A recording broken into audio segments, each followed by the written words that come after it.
Dios les bendiga, mis amados, que están oyendo hoy este nuevo capítulo del podcast Compartiendo el Evangelio. Haciendo un breve resumen de los 5 capítulos que nos anteceden, lo primero que hablamos es que el ser humano necesita ser salvo, necesita ser salvado. Y cuando hablamos de esta palabra salvación o ser salvado, significa que es necesario que el ser humano sea rescatado. Y si tiene que ser rescatado es porque hay un problema. El problema del ser humano es que está separado de Dios. Este es el problema del ser humano, es un problema espiritual. Y estar separado de Dios es que el ser humano se encuentra en una condición de maldición. ¿Dónde comenzó el problema espiritual? El problema comenzó en Génesis capítulo 3, verso 6, cuando Adán y Eva quebrantaron el pacto de Dios. Allí comenzaron todos los problemas. Allí se inicia el problema grave, que es el problema espiritual que separó no tan solo a Adán y a Eva, sino que a toda la humanidad de Dios. Usted puede decir, yo no tuve nada que ver allí, yo no estuve allí.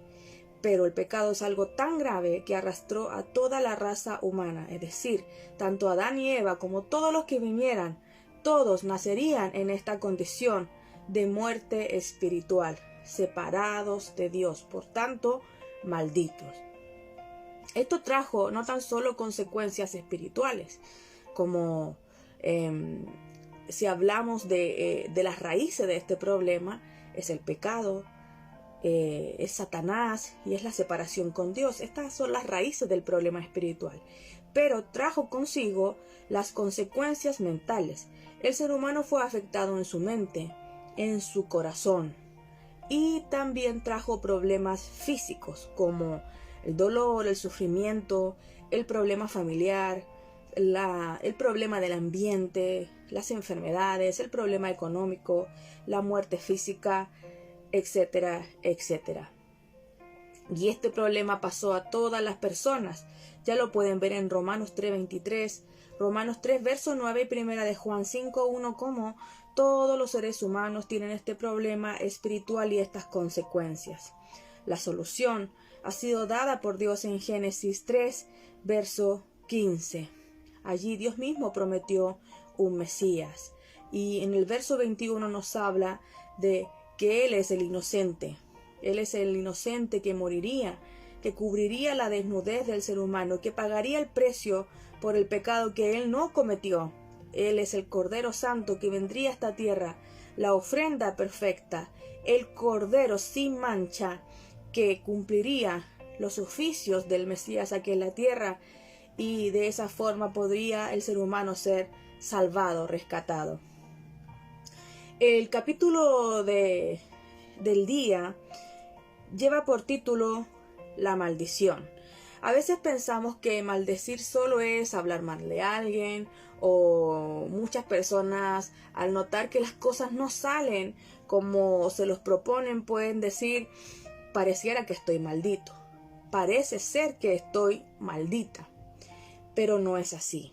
En sí, la maldición tiene que ver con estar separados de Dios. Vamos a buscar una palabra hebrea que se utiliza en el Antiguo Testamento, que es cherem, C-H-E-R-E-M, cherem, para describir lo que significa estar separado de Dios. Es una palabra que indica una maldición. Y en griego está la palabra anatema, que también significa maldición o maldito. Ambas palabras utilizadas para mostrar esta condición en la cual el ser humano que está separado de Dios se encuentra en esta condición, en este estado de maldición. ¿Por qué, dirá usted? Porque originalmente, Dios no creó seres humanos separados de Dios. Dios creó seres humanos para estar con Dios. Si revisamos el capítulo 1 de Génesis, verso del 26 al 28, encontraremos que cuando Dios creó al ser humano, lo creó conforme a su imagen y a su semejanza. Y dice que los hizo, que los bendijo, que Él los bendijo. Esa es bendición. ¿Cuál es la mayor bendición del ser humano? Es estar con Dios. El ser humano estaba con Dios. Dios sopló en su nariz aliento de vida en Génesis 2, verso 7, y allí el ser humano es completo. Este es un principio de creación. Tal como los árboles y las plantas fueron creadas para tener vida cuando están en la tierra, el ser humano fue creado para tener vida plena cuando está con Dios. Los peces fueron creados para tener vida cuando están en el agua. Si los sacan del agua, mueren. Si los árboles y las plantas son arrancadas de la tierra, también morirán. De igual forma, el ser humano. El ser humano quebrantó el pacto. Adán y Eva quebrantaron el pacto en Génesis 3:6. Quebrantaron la palabra dada por Dios en Génesis 2, 16, 17, que no era algo muy complicado, pero sí, ese pacto, esa palabra de Dios exigía fe y obediencia. Cuando hablamos de fe, la persona tiene que creerle a Dios, y el resultado de creer o tener fe en Dios es la obediencia. Pero por el engaño de Satanás, en Génesis 3, verso del 1 al 5, vemos como resultado en Génesis 3:6 que Adán y Eva quebrantaron el pacto, y esto trajo como consecuencia que el ser humano, que toda la raza humana, partiendo de Adán y Eva, quedaran separadas de Dios en este estado de maldición, cherem o anatema, que significa malditos. La vida del ser humano llegó a ser de completa maldad y no tiene otra alternativa ya que vivir bajo esta maldición y sufrir todas sus consecuencias, que son las físicas y las mentales, y esto se traspasará de generación en generación. Entonces, ¿por qué? ¿Por qué? Dirá usted. ¿Por qué el pecado? ¿Puede ser que sea algo tan grave? Sí, el pecado es algo muy grave. No es algo que tenga que solo ver con algo ético o moral. El pecado es no creerle a Dios. Y esto significa que el ser humano desecha a Dios, que decide vivir su vida sin Dios, rechaza a su creador. Y el ser humano inicialmente fue creado para estar con Dios. Y si no está con Dios, se rompe el principio y solamente quedará respirando por la pura gracia y misericordia de Dios. Veamos acá en Jeremías qué dijo el profeta. Vamos a ir a Jeremías capítulo 2, verso 13. ¿Qué fue lo que dijo? ¿Cómo lo explica Jeremías? Él dice: porque dos males ha hecho mi pueblo.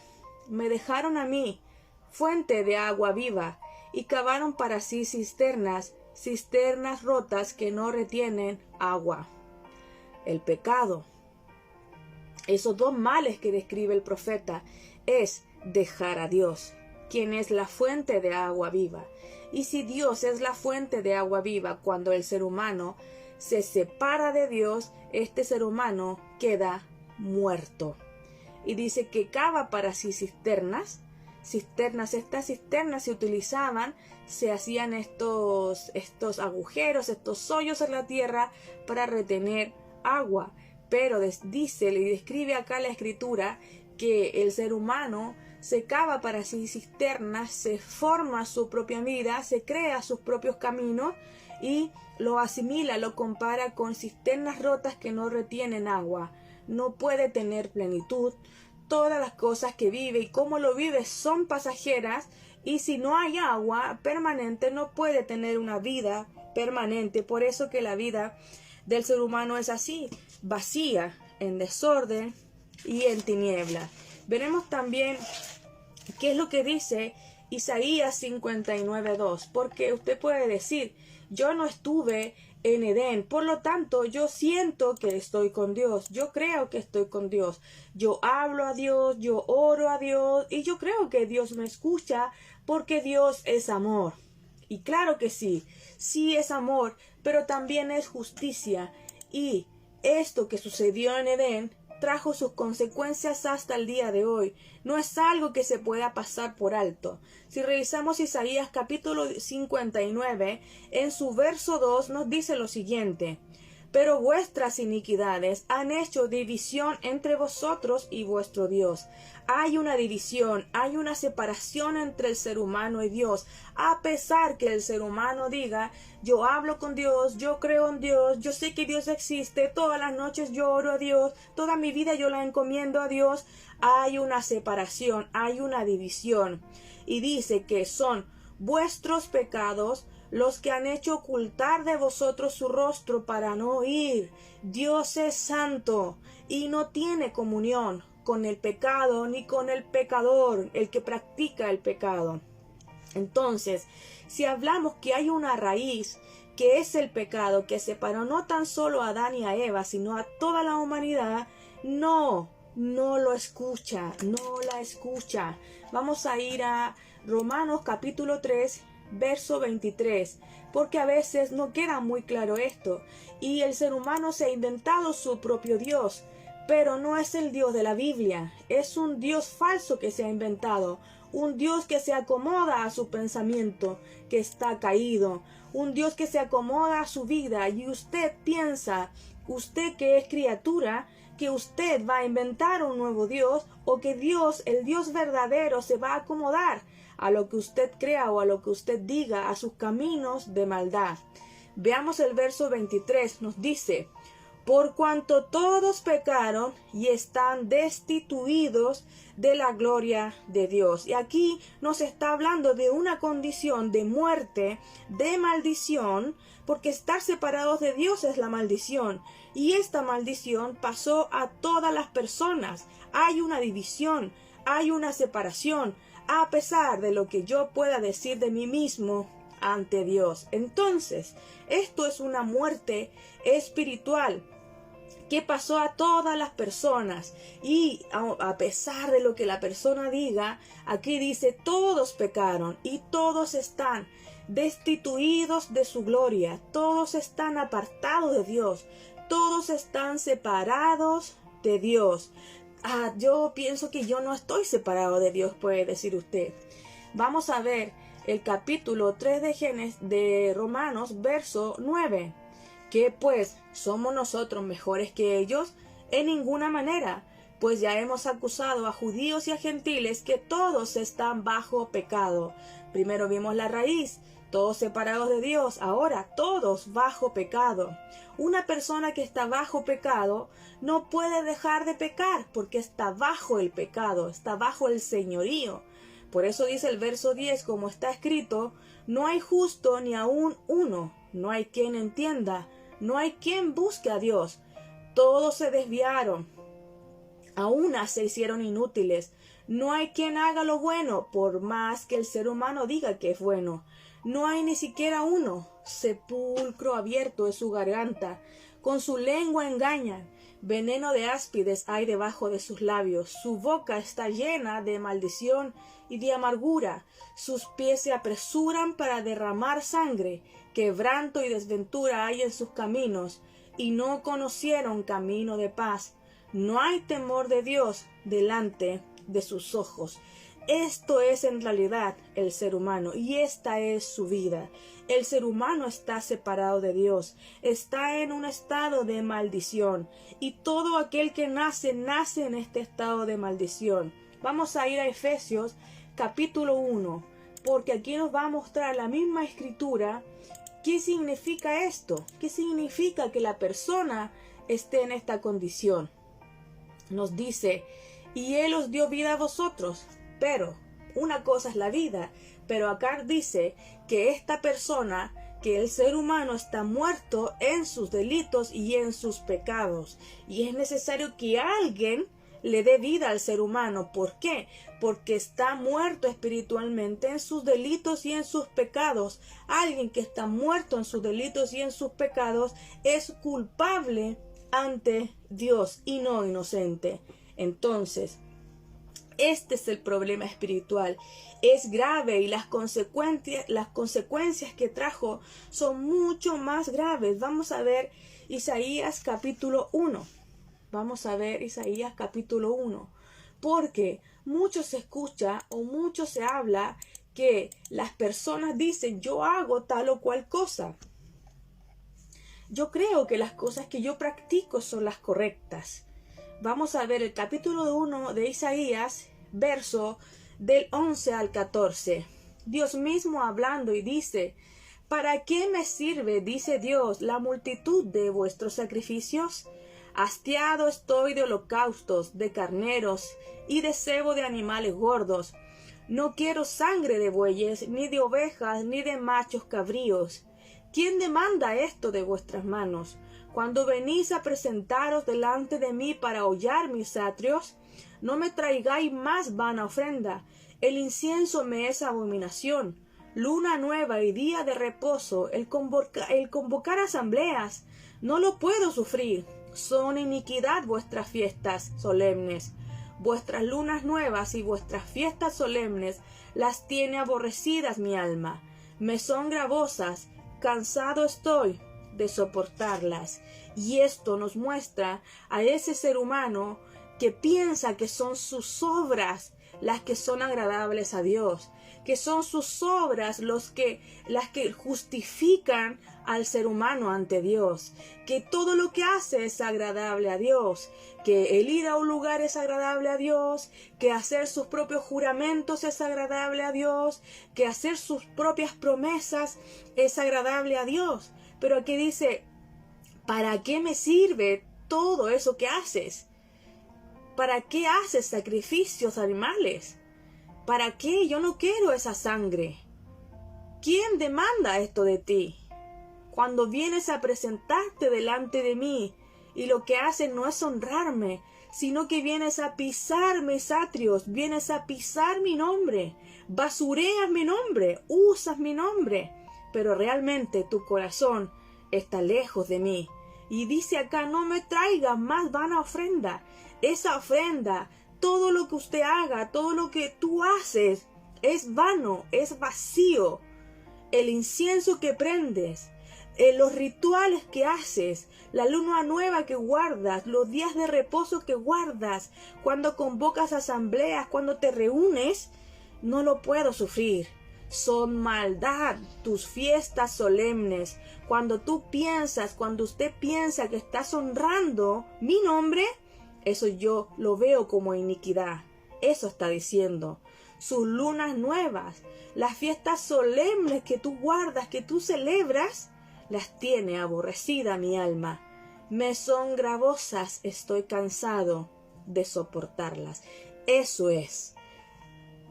No es algo que agrade a Dios. El ser humano quiere encontrarse con Dios por el camino que el ser humano ha establecido, pero ese no es el orden.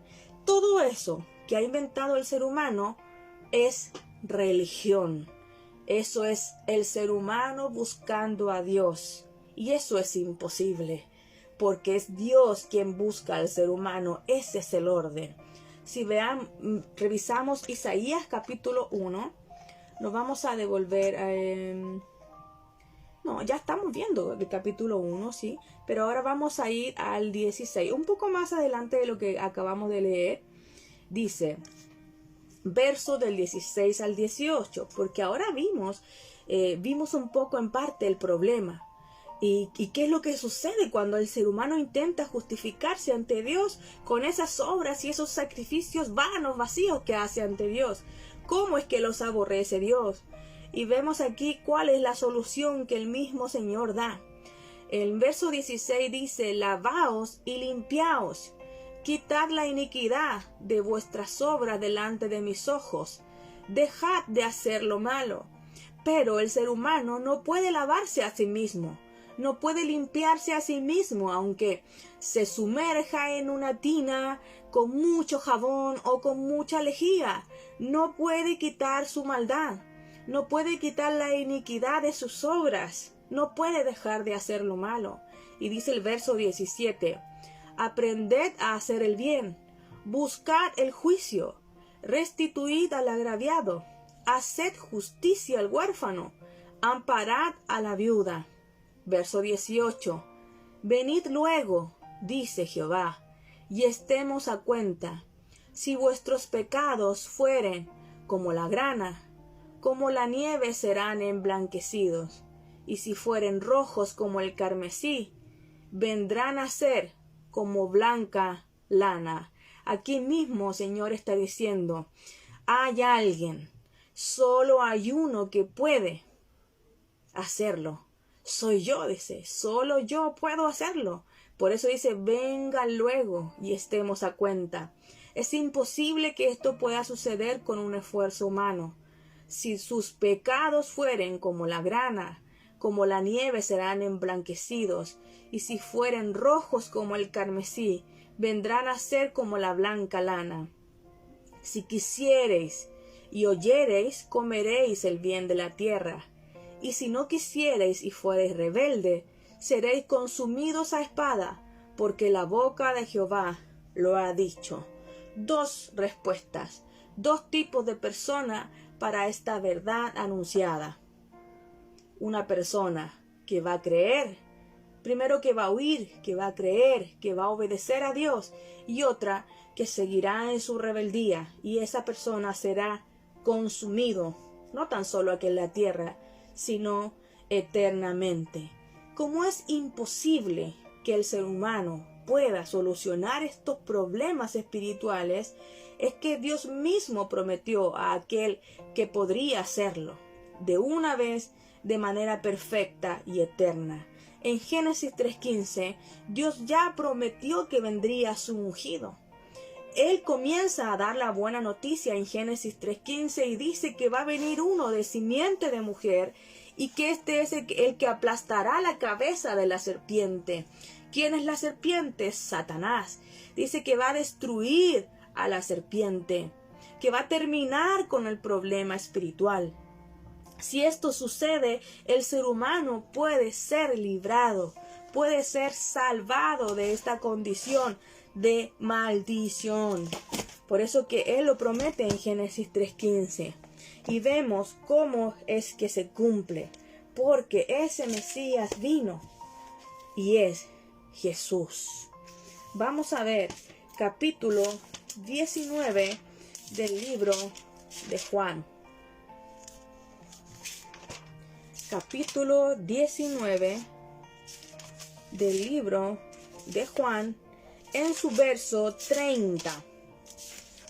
Capítulo 19 del libro de Juan, en su verso 30. Cuando Jesús hubo tomado el vinagre, dijo, consumado es, y habiendo inclinado la cabeza, entregó el Espíritu.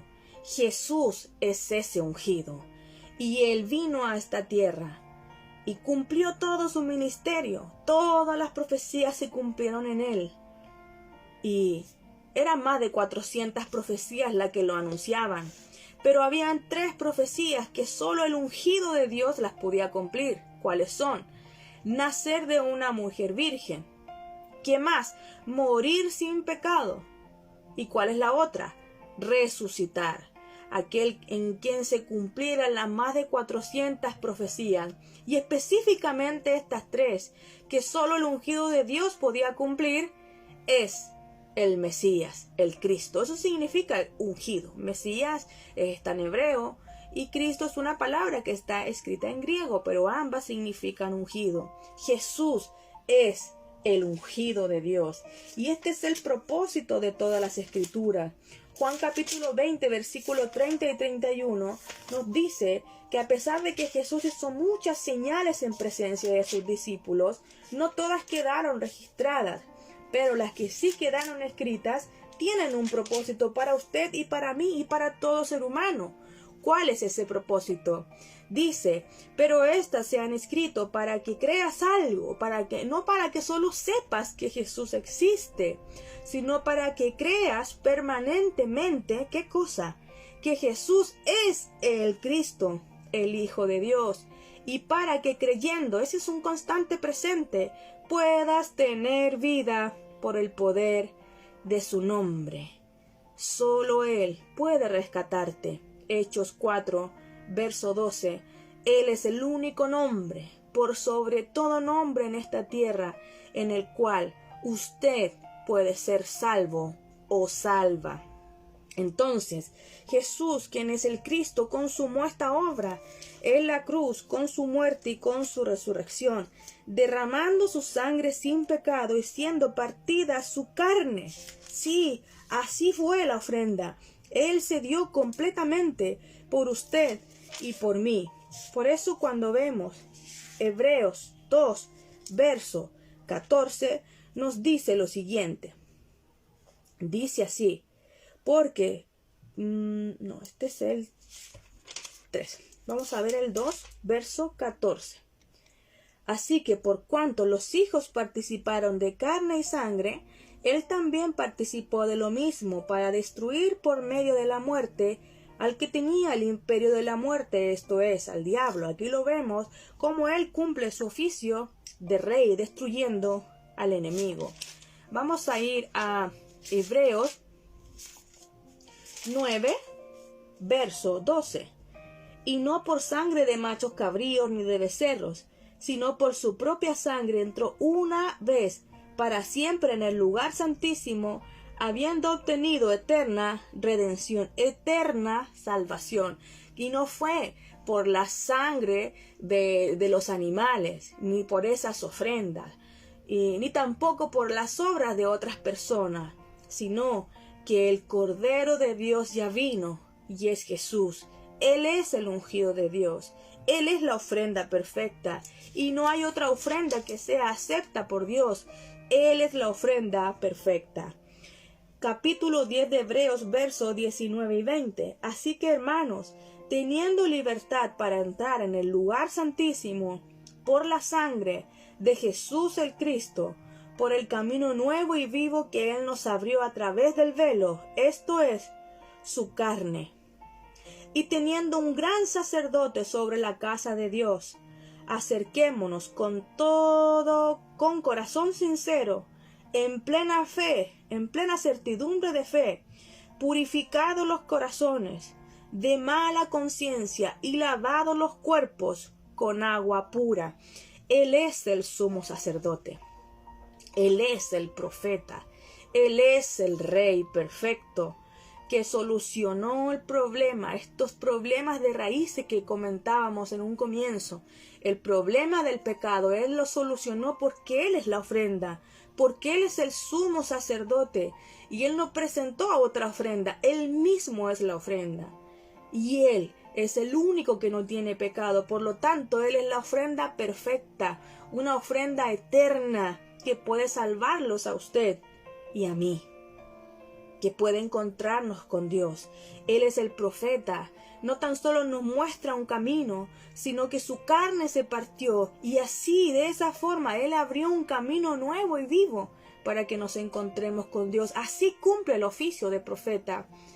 ¿Y cómo cumple el oficio de rey?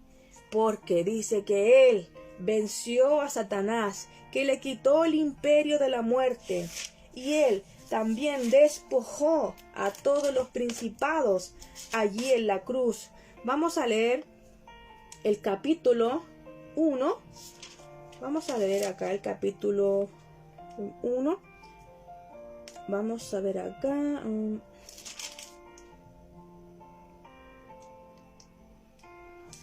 Es el capítulo 2. Es el capítulo 2. Capítulo 2 de Colosenses.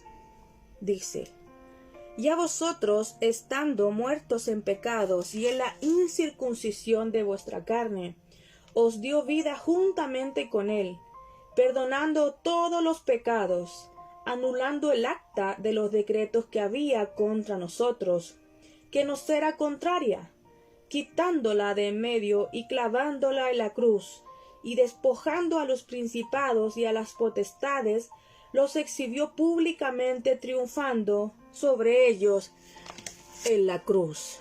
Jesús es el Cristo que consumó la obra redentora, la obra de salvación, que puede salvarlo a usted y a mí.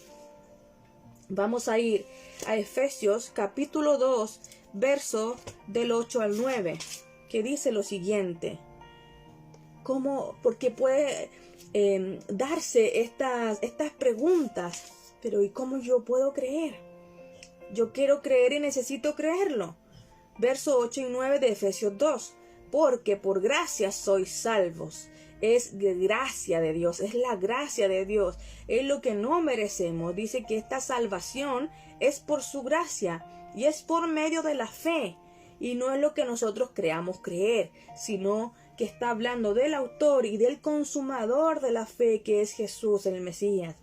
Y esto no es de nosotros, pues ¿qué es? Es un regalo de Dios y no es por obras para que nadie se gloríe. Solo hay una obra, la obra de Jesús como el Cristo. Consumado es. Anhelo que esta gracia esté sobre nuestra vida y a pesar de haber comprendido un poco el problema tan grave que tenemos como humanidad, también haya quedado un poco más claro la solución que Dios ha dado. ¿Qué significa que Jesús sea el Cristo? ¿Qué significa la obra que Él hizo? ¿Cómo puedo creerla? Y si revisamos Mateo capítulo 16, vamos a ir a Mateo capítulo 16, mirando el verso 16, cuando Simón Pedro dijo, tú eres el Cristo, el Hijo del Dios viviente, entonces le respondió Jesús, bienaventurado eres Simón, hijo de Jonás, porque no te lo reveló carne ni sangre, sino mi Padre que está en los cielos. Revelar es una obra que solo Dios puede hacer en el ser humano, y eso es que tenemos ojos, pero no podemos verle de una forma correcta. Si no podemos ver a Jesús, y hablo de la fe, una fe correcta en Él, no podremos tener la fe del Evangelio. Evangelio significa buena noticia, y la buena noticia habla de Él y de la obra que Él hizo. Si no es revelado por Dios a nuestra vida, todavía seguiremos creyendo en un Jesús histórico, en un Jesucito o en un Jesús bebé que no hizo nada, que solo pareciera ser alguien importante, pero no es la buena noticia que me da vida y salvación. Anhelo que esta gracia esté sobre su vida. Y si usted quiere seguir escuchando, escríbame. Escríbame que yo quiero seguir compartiendo más con ustedes. Búsquenme en las plataformas. Magda Salazar, Copem Chile. Búsquenme en las plataformas. Estamos en Facebook, estamos en Instagram, estamos en TikTok, estamos en YouTube, porque anhelamos seguir compartiendo de gracia lo que de gracia hemos recibido. El Evangelio solamente viene por revelación de Dios al ser humano. Dios le bendiga con su verdadera bendición, que es la revelación de su Evangelio eterno. Dios le guarde y nos vemos en un próximo programa de este podcast compartiendo el Evangelio.